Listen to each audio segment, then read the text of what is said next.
తెలంగాణలో job calendar తీసుకొస్తామని CM Revanth Reddy అంటున్నారు. సో వాళ్ళ ప్రభుత్వం 2 years కంప్లీట్ అయ్యే నాటికి 1,00,000 ఉద్యోగాలు తీసుకొస్తామని అంటున్నారు. సో దీనిపై మీరేమంటారు? ఇక్కడ మేడం గమనించుకోవాల్సిన పాయింట్ ఏంటంటే, ఇదే కాంగ్రెస్ ప్రభుత్వం, ఇప్పుడు వచ్చినటువంటి ప్రభుత్వం, ఇది నిరుద్యోగుల యొక్క ఆశయాలపైన వచ్చినటువంటి ప్రభుత్వం. నిరుద్యోగ ఎజెండా తోటి మా ప్రభుత్వం వచ్చింది, నిరుద్యోగులు చేయబట్టే మా ప్రభుత్వం వచ్చిందని చెప్పేసి ఇదే రేవంత్ రెడ్డి గారు ముఖ్యమంత్రి అయ్యాక కూడా ప్రకటించారు. మా కాంగ్రెస్ ప్రభుత్వం అధికారంలోకి వచ్చినట్టయితే ఇనిషియల్గా వీళ్ళు ఒక మాటను చెప్పారండి, సంవత్సరం లోపల 2 లక్షల ప్రభుత్వ ఉద్యోగాలు భర్తీ చేస్తామని చెప్పేసి ఇదే ప్రభుత్వం అనౌన్స్ చేసింది. బట్ మళ్ళీ నిన్న జరిగినటువంటి ఏదైతే మనకు రేషన్ కార్డ్ డిస్ట్రిబ్యూషన్కి సంబంధించినటువంటి పథకం తుంగతుర్తి కాన్స్టిట్యూన్సీకి వెళ్ళినప్పుడు ఇదే రేవంత్ రెడ్డి గారు మళ్ళీ మాట్లాడుతూ, ప్రభుత్వం సంబంధించి మాట్లాడుతూ 2 సంవత్సరాలు కంప్లీట్ అయినట్టుకి 1,00,000 ఉద్యోగాలు భర్తీ అంటున్నారు. అవును, అంటే చూడండి, ఇనిషియల్గా వీళ్ళు ఏం చెప్పారు, మనకు సంవత్సరం నాటికి 2 లక్షల ఉద్యోగాలు భర్తీ చేస్తామని అనౌన్స్ చేసి మళ్ళీ ఇప్పుడు ఏమంటారు 2 years నాటికి 1,00,000 ఉద్యోగాలు భర్తీ చేస్తామని ఒక అంశాన్ని తెరపైకి తీసుకొని వస్తున్నారు. ఇక్కడ చాలా మంది అభ్యర్థులు కూడా గమనించుకున్నట్టయితే, సరే ఏది ఏమైనప్పటికీ మీరు ఇక్కడ క్వశ్చన్ అడిగిన సందర్భం వేరే రకంగా ఉంది కాబట్టి ఇక్కడ నోటిఫికేషన్లు అంటున్నారు. సరే ఏది ఏమైనప్పుడు కూడా ప్రభుత్వం ఇప్పుడు లోకల్ బాడీ ఎలక్షన్స్కి వెళ్తుందండి. ఈ ఎలక్షన్స్కి వెళ్తున్నప్పుడు ఇప్పటికే తెలంగాణలో అభ్యర్థులు కన్ఫ్యూజ్ అవుతున్నారు, జీపీఓ నోటిఫికేషన్ వస్తుందా రాదా అని చెప్పేసి. అయితే నాకు ఇక్కడ ఇంకో క్వశ్చన్ మేడం, లాస్ట్ టైం కూడా జాబ్ క్యాలెండర్ వచ్చింది. అవును, సో దాని ప్రకారం ఏమైనా నోటిఫికేషన్ రిలీజ్ అయ్యాయా? ఒక్క నోటిఫికేషన్ కూడా రిలీజ్ కాలేదండి అఫీషియల్ గా. ఒక్క నోటిఫికేషన్ కూడా వీళ్ళు ఏదైతే మనం ఇందాక చెప్పుకున్నటువంటి ఈ కాంగ్రెస్ ప్రభుత్వం ఏదైతే ఉందో, వీళ్ళు అంటే గత టీఆర్ఎస్ ప్రభుత్వం చేసినటువంటి నోటిఫికేషన్లు మాత్రమే ఫిలప్ చేయడానికి ప్రయత్నించారు. వీళ్ళు మరి అప్పుడు టీఆర్ఎస్ ప్రభుత్వం ఎండగడుతూనే ఈ పార్టీ అధికారం, ఒకవేళ కాంగ్రెస్ పార్టీ అధికారంలోకి వస్తే మేము ఏం చేయబోతున్నాం అని చెప్పేసి వాళ్ళు ఏదైతే ఒక మేనిఫెస్టో 2023 ఎలక్షన్లో కాంగ్రెస్ పార్టీ మేనిఫెస్టోలో విత్ డేట్స్తో సహా పార్టీ వైజ్గా జాబ్ క్యాలెండర్ రిలీజ్ చేశారు.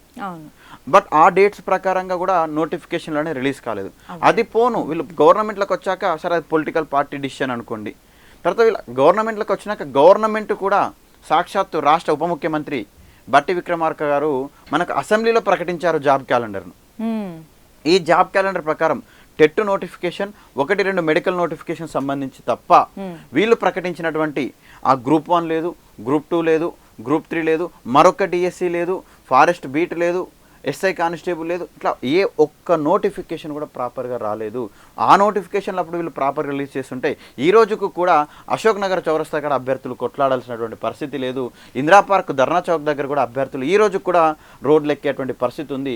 ఎందుకంటే వీళ్ళు ప్రామిస్ చేసి 2 లక్షల ఉద్యోగాలు భర్తీ చేస్తామని చెప్పినటువంటి ఈ యొక్క ప్రభుత్వము ఈ రోజు నాటికి కూడా వాళ్ళు 50,000 60,000 పోస్టులను భర్తీ చేస్తామని చెప్తున్నారు. ఇందులో కూడా వీళ్ళు డైరెక్ట్ వచ్చి రిక్రూట్ చేసినటువంటి పోస్టులు కాదు, ఏవైతే గత ప్రభుత్వము ఎగ్జిస్టింగ్లో ఉన్నటువంటి, అంటే కొన్ని ఎగ్జామ్స్ అన్ని ఎగ్జామ్స్ అయిపోయి జస్ట్ రిజల్ట్స్ అనేది అనౌన్స్మెంట్ జరగలేదు. అంత 80-90% సెలక్షన్ ప్రాసెస్ కంప్లీట్ అయ్యి రిజల్ట్స్ అనౌన్స్ కాలేదు. కొన్ని ఎగ్జామినేషన్స్ నోటిఫికేషన్ రిలీజ్ అయ్యి ఎగ్జామ్ జరిగి ఇంకొక సెకండ్ స్టేజ్ ఎగ్జామ్ జరగలేదు. కొన్నిటికి నోటిఫికేషన్ రిలీజ్ అయింది, ఎగ్జామ్ జరగలేదు.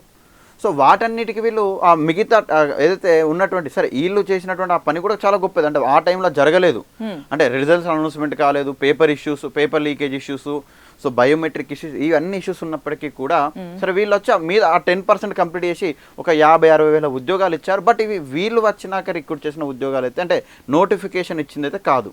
గత ప్రభుత్వం ఇచ్చిన నోటిఫికేషన్ వీళ్ళు లాస్ట్ 10% స్టేజ్ సెలక్షన్ ఉందో దాన్ని మాత్రమే కంప్లీట్ చేశారు.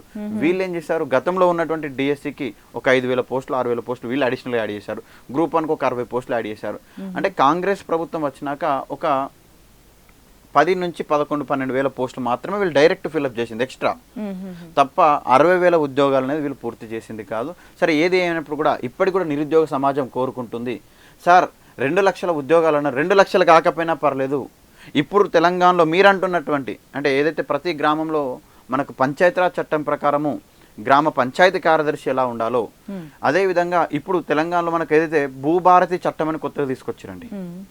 అంటే గ్రామీణ ప్రాంతాల్లో ఈ యొక్క రెవెన్యూ వ్యవస్థ భ్రష్టు పట్టిపోయింది, ప్రధానంగా రూరల్ లెవెల్లో ఉన్నటువంటి ఎంప్లాయీస్ అవినీతికి ఎక్కువగా అవుతుందని చెప్పేసి గత ప్రభుత్వం వీఆర్ఓ వ్యవస్థను రద్దు చేస్తే ఆ తర్వాత అప్పుడున్నటువంటి మనకు ధరణి తీసుకొని రావడం, ఆ ధరణి ద్వారా ఈ వ్యవస్థ అవసరం లేదు, కరప్షన్ అవుతుంది ఈ వ్యవస్థ అని చెప్పేసి ఆ ప్రభుత్వం రద్దు చేస్తే వీళ్ళు భూభారతిని ఒక చట్టాన్ని తీసుకొని వచ్చి దీని ప్రకారం భూ సమస్యలు ఏమున్నా కూడా గ్రౌండ్ లెవెల్లో క్లియర్ చేయడం కోసము ఆ మ్యూటేషన్స్ కానీ ఆ సాదా బైనామాలు కానీ సో ఇవన్నిటికి సంబంధించినటువంటి ప్రాపర్ డాక్యుమెంటేషన్ కోసం సర్వే నెంబర్స్ అలొకేషన్ కానీ సర్వే నెంబర్స్ కానీ అవన్నీ చూడడం కోసం వీళ్ళు కొత్తగా మళ్ళీ ఏదైతే కాంగ్రెస్ ప్రభుత్వం అంటే గత ప్రభుత్వంలో రద్దయినటువంటి విఆర్ఓ వ్యవస్థకు సేమ్ అలాంటిదే గ్రామ పాలనాధికారిని ఒక మరొక పోస్ట్ను క్రియేట్ చేశారు. ఓకే. మరి ప్రతి రెవెన్యూ గ్రామానికి ఒక అధికారి ఉంటాడని చెప్పారు. సో గతంలో ఎవరైతే విఆర్ఓలుగా పనిచేశారో వాళ్ళను కొంతమంది ఎగ్జామ్ పెట్టి తీసుకున్నారు. ఓ 3,500 మందిని ఎగ్జామ్ పెట్టి తీసుకున్నారు. అంటే ఆల్రెడీ ఎగ్జిస్టింగ్ గవర్నమెంట్ జాబ్లు ఉన్న వాళ్ళనే గతంలో విఆర్ఓలు విఆర్ఏలుగా పనిచేసి ప్రభుత్వం రద్దు చేసిన తర్వాత అటువైపు వెళ్ళి మళ్ళీ వాళ్ళని తోటి ఎగ్జామ్ పెట్టి ఇటువైపు తీసుకొచ్చే ప్రయత్నం చేస్తున్నారు. అవి ఒక్క 3,500 పైన వీళ్ళు 10,900 రెవెన్యూ గ్రామాల పైచిలుకున్నాయి తెలంగాణలో. మిగిలినటువంటి పోస్టులు ఏవైతే ఉన్నాయో వాటినైనా డైరెక్ట్ రిక్రూట్మెంట్ చేయని చెప్పేసి నిరుద్యోగులు కోరుకుంటున్నారు. వాటితో పాటు ఎప్పటికే వీళ్ళు ప్రామిస్ చేసినటువంటి డిఎస్సి ఉద్యోగం, ఇది ప్రధానంగా అంటే గత ప్రభుత్వం ఒక 6,000 పోస్టులతో డిఎస్సి ఉంటే వీళ్ళు వచ్చి ఇంకొక 5,000 పోస్టులు కలిపేసి 10,000-11,000 పోస్టులతో సుమారుగా డిఎస్సిని కండక్ట్ చేశారు. ఆ డిఎస్సి కండక్ట్ చేసేటప్పుడు కూడా అభ్యర్థులందరూ కూడా రేపు మార్నింగ్ ఎగ్జామ్ అనగా ఈరోజు దిల్సునగర్ చౌరస్తాలో వెళ్ళి కొద్ది రోజులు ఎగ్జామ్ ఆపండి, టైం ఇచ్చారు కదా, ఇంకొన్ని పోస్టులను పెంచండి అని చెప్పేసి చేస్తే గందరగోళమైన పరిస్థితుల్లో అప్పుడు పరీక్షలు జరిగినాయి. సరే ఏదేమైనప్పుడు పరీక్షలు ప్రశాంతంగా జరిగినాయి. ఆ తర్వాత చిన్న చిన్న ఇష్యూస్ కామన్, ఏ నోటిఫికేషన్ వచ్చిన ఇష్యూస్ కొన్ని ఉన్నాయి. సరే అది ప్రజల అంటే అభ్యర్థుల పక్షాన కొన్ని ఫేవర్గా ఉంటాయి, కొన్ని ప్రభుత్వం సైడ్ కొన్ని చిన్న చిన్న ఇష్యూస్ ఉన్నా కూడా వాటిని పక్కకు పెట్టేసి నోటిఫికేషన్ కంప్లీట్ చేసింది. వాళ్ళు ఈరోజు అందరూ జాబ్ చేస్తున్నారు. మరి ఆ ఇష్యూ జరిగినటువంటి సందర్భంలో అప్పుడున్నటువంటి ఇప్పుడున్నటువంటి ప్రభుత్వమే అనౌన్స్ కూడా చేయడం జరిగింది, మరొక 5,000 పోస్టులతోటి 5-6,000 పోస్టులతోటి మరొక డిఎస్సి ఇస్తాం, అప్పుడు ఆరాంసే చదువుకోండి అని చెప్పింది. అది జరిగి కూడా ఇప్పటికి ఆల్మోస్ట్ సంవత్సరం దాటిపోయింది, అయినా ఆ నోటిఫికేషన్ రాలేదు. ఈ యొక్క డిఎస్సి నోటిఫికేషన్ అదే విధంగా చూసుకున్నట్లయితే SI constable notification, GPO notification, మరి ఇంకా వీరేదైతే అంగన్వాడీలో 14,000 పోస్టులు అంటున్నారు. మరి ఈ యొక్క అంగన్వాడీ పోస్టులు కూడా ఇది కూడా డైరెక్ట్ రిక్రూట్మెంట్ పద్ధతిలోనే 14,000 పోస్టులను భర్తీ చేయాలని చెప్పేసి నిరుద్యోగ సమాజం అంతా ఎదురు చూస్తుంది. ఈ పోస్టులను డైరెక్ట్ అంటే మీరు 2 లక్షల పోస్టులను భర్తీ చేయండి. ఫస్ట్ ఇనిషియల్గానైతే ఒక 40,000-50,000 పోస్టులు ఏవైతే ఇప్పుడు స్కోప్ ఉంది, ఎస్ఐ కానిస్టేబుల్ ఒక 10,000-15,000 పోస్టులు, ఏదైతే మీరు అన్నటువంటి అంగన్వాడీ 14,000 పోస్టులు, జీపీఓ అంటే వాళ్ళకి 3,000 పోస్టులు పోయినాయి కదా ఆల్రెడీ, 3,500 పోస్టులు, అలాగపోతే మిగిలినటువంటి 7,000 పోస్టులు కానీ 6,000 పోస్టులు కానీ అవి డిఎస్ ఒక 6,000 అంటే ఇలా అంటే డైరెక్ట్ నోటిఫికేషన్ ఇవ్వడానికి ఒక 50,000 పోస్టులకు ఇప్పుడు ఇమీడియట్గా స్కోప్ ఉంది. సో ఈ యొక్క 50,000 పోస్టులు ఇప్పుడు ఇనిషియల్గా ఇవ్వండి. మీరు భర్తీ చేస్తామన్నటువంటి రెండో సంవత్సరం పూర్తయ్యే నాటికి అన్నటువంటి అంశాన్ని మీరు అవి కూడా నోటిఫికేషన్స్ ఇవ్వండి, మిగతా వేకెన్సీస్ నోటీస్ చేసి ఇన్స్టెంట్గా మాత్రం ఇవి ఇచ్చేటువంటి ప్రయత్నం చేయండి. ఎందుకంటే మీరు వచ్చినాక ఇప్పుడు వచ్చినటువంటి ప్రభుత్వం ఫిలప్ చేసిన పోస్టుల సంఖ్య చాలా తక్కువగా ఉంది. పాత ప్రభుత్వం ఇచ్చిన నోటిఫికేషన్ ఫిలప్ చేశారు, సరే అది ఏదైనా మీరు ఫిలప్ చేశారు ఒప్పుకుందాము, బట్ ఈ నోటిఫికేషన్స్ అనేది రెడీగా ఉంది, ఇది మీ ఖాతాలోకి రావడం జరుగుతుంది. కాబట్టి ఈ నోటిఫికేషన్ మరొక 50,000 మంది అభ్యర్థులకు లబ్ధి చెందేటువంటి అవకాశం ఉంది. కాబట్టి ప్రభుత్వం ఈ నోటిఫికేషన్లో రిలీజ్ చేయాల్సినటువంటి పరిస్థితి ఉంది. ఇప్పటికి కూడా చాలామంది డిమాండ్ చేయడం జరుగుతుంది. ఎగ్జాక్ట్లీ అండి, తప్పకుండా. చాలా థ్యాంక్స్ అండి. Thank you so much. Thank you.